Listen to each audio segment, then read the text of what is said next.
the accent on the bar. If you're married and you rue it, stand on me, I'll pull you through it. Just let me know the facts and there you are. If I call a spade a shovel, my opponent simply gravel. As a twister, I'm the thickest of the thick. If there is a point, I make it. If there isn't, then I fake it. Or in other words, I pop it on 'em quick. All day long I'm standing at the bar, proving white is black and black is white. If it wasn't for the fact of the early closing act, I'd be standing at the bar all night. Case of Spooner versus Spooner. Mr. Spooner was a mooner. Correspondent's name was Spicer, by the way. Mrs. Spooner said she'd sooner lose a spoon than spoon with Spooner. Mr. Spicer was far nicer any day. The judge said, Mr. Spicer, aren't you what they call a twicer? This is not the first time you've been here, I'm sure. I said, don't be hard on Spicer. Mrs. Spooner may be nicer than the spicy spoon that Spicer spooned before. Now then, gentlemen, I think I've made that thoroughly clear to you, and if you'll retire and give us your verdict in 2 moments, we'll get on to the next case, my lord and gentlemen jury. This case is one of a particularly heartless nature. Breach of promise.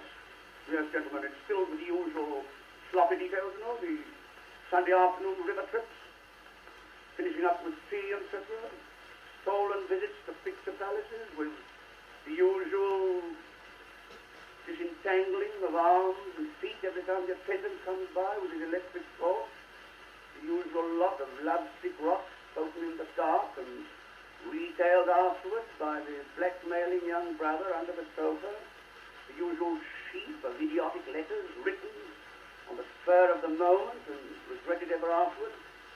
Now, my lord, we have this poor young woman, the plaintiff, visibly suffering under the scoundrelly treatment of that scurvy knave, the defendant. Ah, my lord, he wormed his way into her young affection, only to cast her aside like a blooded tulip.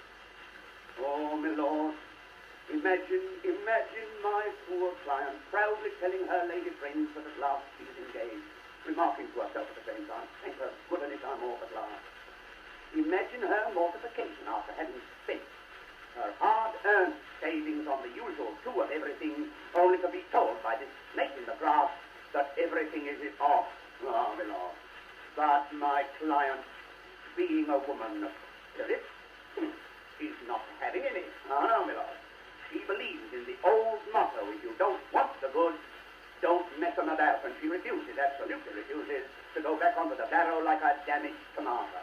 Now, gentlemen of the jury, there is no need for me to insult your intelligence by asking you the motive for this woman coming to court. I think you can only gaze in admiration at her blushing bringing this case to court at all. Now, what, gentlemen, is the universal cure for a broken heart? Ah, now we're coming to it. It's money. Yes, my lord, quite so, but I understand that. It's money. And in assessing the damages at £500, I am actuated by one motive and one motive only. It's all the defendant has got. So all